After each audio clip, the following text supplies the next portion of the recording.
Ang Kongreso ay sagrado. Ang mga patakaran at seguridad dito ay hindi nilalabag. Ang paglabag sa mga ito ay kawalang galang sa taumbayan ng ating pinaglilingkuran. Disrespect for the protocols, security measures, and leadership of this institution is not just a breach of rules, it is a breach of trust. To mock our protocols, to defy our orders, and to malign our leaders is to disrespect the Filipino people who elected us to serve. This House operates on the principles of the rule of law, transparency, and accountability. These principles are the bedrock of our democracy. To undermine them is to weaken the foundation upon which our nation stands. My colleagues, I call on you to stand with me in defending this institution. Ang mga lehitimong katanungan sa Senado at sa House of Representatives. Ang katotohanan ay hindi dapat itokhang. Tapos na ipaglaban natin ang dignidad ng Kongreso. Ipaglaban natin ang katotohanan. Ipaglaban natin ang ating demokrasya. At hindi hahadlangan. Imbis na diretsahang sagot, nililihis pa sa kwentong chicheria.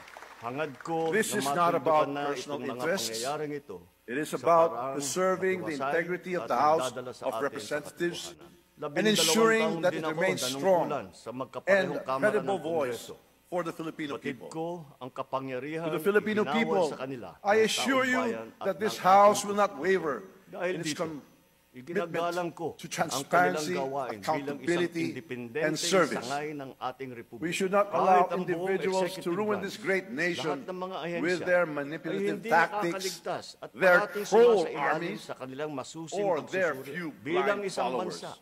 We owe it to the Filipino people to remain steadfast in our mission to pass laws that improve lives, protect freedoms, and ensure a brighter future for all. Finally, I reaffirm my unwavering support for President Ferdinand R. Marcos Jr. and his administration. Kaya hindi ko hahayaan magtagumpay ang hangarin ng iba na hatakin ang buong bansa sa burak ng politika. Galang natin ang proseso. Tuparin natin ang batas. Alalahanin natin ang mandato na pinagkatiwala. Together, we will continue to advance reforms and policies that will lead us to economic recovery, national security, and a more equitable society.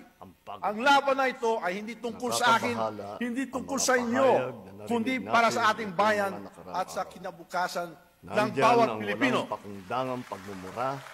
At ang pagbabanta ng let us rise above the distractions. Let us reject baseless accusations. Let us focus on what truly matters. Serving the people and strengthening the institutions that uphold our democracy. Let us stay focused, steadfast, and committed to the great job we are doing. It is indeed my honor and privilege fighting this battle with and for all of you. Thank you, and may God bless the Philippines. Mabuhay ang Kongreso! Mabuhay ang kabayang Pilipino!